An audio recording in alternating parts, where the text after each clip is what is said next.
The majestic Asian swamp cypress, called Mai Hing Sam by the Lao people, was formerly widespread throughout forested wetlands of China, Vietnam, and Laos. The trees resemble a cross between coastal redwood trees of California and bald cypress trees found in swamps of the southeastern United States. In 2007, our research team identified the first stand of Mai Hing Sam known to science, located in a healthy wetland ecosystem on the Nakai Plateau of Laos. Most trees in the wild have been destroyed due to expanding human development. The decay-resistant wood makes the tree favorable for building houses, wooden boats, and furniture. Perhaps the greatest risk to the trees may be the clearance of wetland forest for rice paddies. The species is now listed as critically endangered by the IUCN. Until 2007, the total number of wild trees globally was approximately 250, only found in Vietnam. In January 2015, our team of researchers set out to document and help protect populations of Mai Hing Sam in the Nakai Nam Ton National Protected Area, located in the Anamite Mountains of central Laos. Sponsored by the Lao Wildlife Association and Watershed Management Protection Agency, our research team consisted of government officials, international scientists, local villagers, and other important stakeholders. Our team traveled overland from the capital city of Vientiane to the Nakai Plateau. We provisioned in the local markets, preparing to camp for 2 weeks in the remote mountains of the National Protected Area. Starting at the Watershed Management Protection Agency headquarters in Udom Suk, we crossed the Nam Ton Tu Reservoir, traveling upstream into the river valleys by boat and then overland by tuk-tuk, tractors, and foot. Arriving at the high village of Ban Tung, we consulted village leaders and gained permission and advice. Villagers from each town we visited joined us on our expedition to help us locate these trees.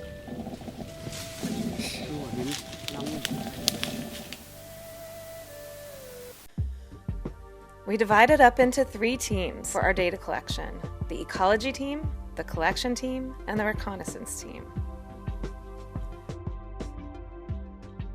We used GPS units to document the latitude and longitude of each tree. Using a Kestrel weather meter, we noted the elevation and weather conditions. Then, we took some basic measurements of each tree, such as diameter, breast height. We wrapped a DBH tape around the trees at 1.3 meters above the ground surface to measure their diameter directly, resulting in diameter at breast height.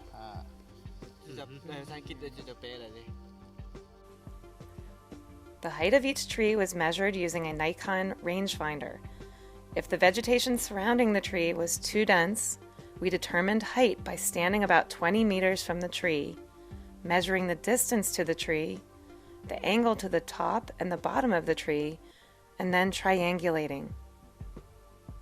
We selected trees of various diameters from 3 stands and took tree cores from each at 1.3 meters above the ground surface. Cores were stored in labeled paper straws and taped at each end. To determine tree ages, the number of tree rings was counted back in our University of San Francisco lab. We collected cones and foliage from 80 trees in 3 stands. Cones were collected in August, October, and January to determine the timing of seed maturity. We determined that seeds mature in November from these preliminary collections. Plant tissue material was collected for genetic analyses to assist in species conservation and restoration efforts in the region. Foliage samples were analyzed by the Royal Botanical Gardens of Edinburgh to provide better understanding of the level of inbreeding and the extent of gene flow within and between the remaining stands. We determined the soil texture and color of the soil adjacent to some of the trees to understand the conditions in which they grow and that may be suitable for restoration. Soil texture was determined in the field using the ribbon method. Soil color was evaluated using a Munsell color chart, indicating the amount of organic material and other wetland soil characteristics.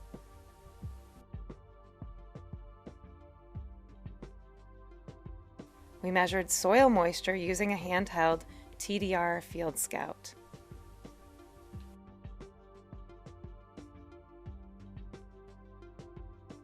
We found a total of 419 trees from 8 stands in and around the National Protected Area. The oldest tree measured was over 127 years old. However, we believe that some of the trees in the old-growth forest may be as old as 1,000 years. The largest trees were more than 3 meters in diameter at breast height and 45 meters in height.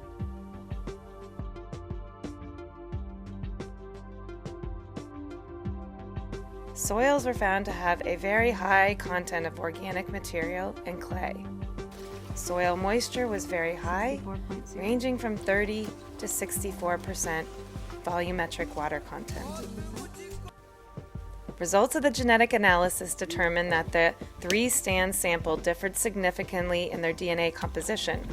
This means that it is essential that any restoration program should sample seeds from each of the stands in order to capture as much of the genetic diversity as possible.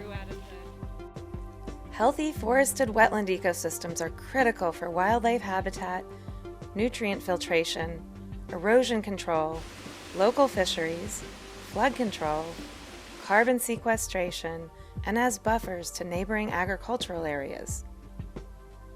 During our January expedition, we assessed the threats that these living stands face, preservation strategies, and the potential for assisted restoration of populations in the National Protected Area. Our GIS habitat suitability model indicates that there are other locations near the Ban Tung village cluster that may have Mai Hing Sam trees or be suitable for assisted restoration. Although no viable seed has been collected from swamp cypress trees in Vietnam over the last 20 years, we have successfully propagated 12 trees from the Lao population. 4 of these trees were transplanted into a wetland on the Nakai Plateau and are over 3 meters tall. We believe that more of these trees can be propagated and grown for restoration in forested areas in the National Protected Area.